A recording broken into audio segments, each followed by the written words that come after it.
রামনবমীর দিনে আমি গেছিলি পুরুলিয়া রামনবমী শোভাযাত্রা বা র্যালি ঘুরতে। আর এই শোভাযাত্রাতে 15 থেকে 20টা ডিজে সেট আপ আসেছিল। তাদের মধ্যে যেমন ছিল MT Tapas, Barman music, DJ Abhishek, আরো অনেক ডিজে সেট আপ ছিল। আর এই শোভাযাত্রাতে হাজার হাজার মানুষের ভিড় ছিল, ছেলে থেকে বুড়া আর বুড়া থেকে মেয়েরাও কেউ কম ছিল না। তো চলো ভিডিওটা প্রথম থেকেই শুরু করি। রামনবমীর দিনে সকালে পুরুলিয়া যাবার জন্য আমি আর আমার কয়েকটা বন্ধুদেরকে নিয়ে প্রথমে আমরা চলে আসি আমাদের বঙ্গাবাড়ি মোড় এই চশমা দোকানটা। একটা চশমা কিনে টোটো করে আমরা সোজা চলে আসি গৌশালা। আমরা গৌশালা পৌঁছেছি আর র্যালি শুরু হয়ে গেছে। গৌশালা এসে এই ডিজে সেটআপটাকে পাই গেছি। লাটুয়া মিউজিক নো সাউন্ড বোর্ড ঠিক দেখলি না, তবে ই যা বাজাতে ছিল সামনে দাঁড়া মুশকিল করে দিতেছিল। আর সামনে দাঁড়া কেনে নাই মুশকিল করবে, আমাদের দিকের বক্স বাঁধা সোজা সোজা ই আরো বাপ ঢোহাই বাঁধে দিয়েছে।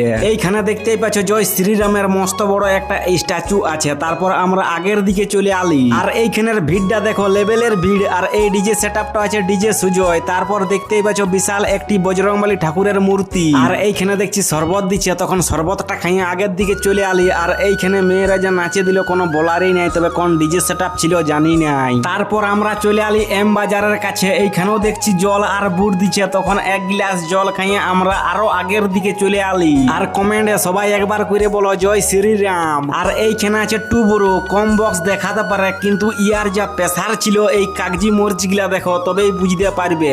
তারপর আমরা চলে আসি পুরুলিয়ার ফেমাস টাট্টু দোকানের কাছে। নিচে আসে দেখি একটা দাদাই গোদা নিয়েছিল, তখন টুকু খুঁজলি তো দিয়েও দিল। তখন দু চারটা ফটো তুলে গোদাটা দিয়ে বুট খাইয়ে খাইয়ে আমরা আগের দিকে যাতেছিলি। তখনই দেখি পুরুলিয়া জেলার সংসদ জ্যোতির্ময় সিং মাহাতো উনিও এই শোভাযাত্রায় অংশগ্রহণ করেছিল। আর ইয়ারাকে কেউ ডিজে সেটআপের আগে নাচতে দিতেছিল না, তখন কীর্তন পাটিয়েই ইয়ারা দমে নাচতেছিল। এই যে বুট আর শরবত এটা কমন ব্যাপার, আমরা দমে খাইছিলি, কেন দমে রোদও দিতেছিল।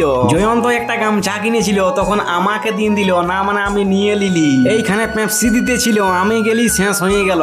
তারপর আমরা চলে আসি ট্যাক্সি স্ট্যান্ড। আর এইখানে এসে পাই গেলি ডিজে অভিষেককে, আর তার একটু আগেই পাই গেলি এস মিউজিককে। তারপর আমরা আরো আগের দিকে চলে আলি। আর এইখানে ছিল ডিজে আর জে এক্স। আর ইয়ার যে সাউন্ড কোয়ালিটি ছিল, যা প্রেসার ছিল, সোজা গলাটাই মারতে ছিল। তারপর আমরা আরো একটু আগের দিকে চলে আলি। আর এইটা হচ্ছে ডিজে S2 আমাদের বঙ্গাবাড়ি। আর এইখানে অল্প স্বল্প লাঠি খেলা দেখে আমরা আবার চলে আলি ডিজে আর জে এক্স এর কাছে, কারণ ইয়ার সাউন্ড কোয়ালিটি আমার অনেক পছন্দ লাগেছিল। তারপর আমরা ঘুরে ট্যাক্সি স্ট্যান্ড চলে আলি। আর এই ডিজে সেটআপটা হচ্ছে ডিজে বিকাশ। আর এইখানে এসে আমরা এমন ফাঁসলি নিঃশ্বাস বন্ধ হয়ে যেতে ছিল। এইরকম ভিড় আমি পুরুলিয়াতে প্রথমবার দেখলি। এক তো বিচ্ছিরি রোদ আর মাথা খারাপ ভিড়, পুরাপুরি হালত খারাপ করে দিতেছিল। এইখানে পেপসি দিতেছিল, আমি গেলি আমাকে দিলই নাই। তখন আমরা পুরুলিয়া টাউন থানার নিচের দিকে চলে আলি। আর এইখানে দেখছি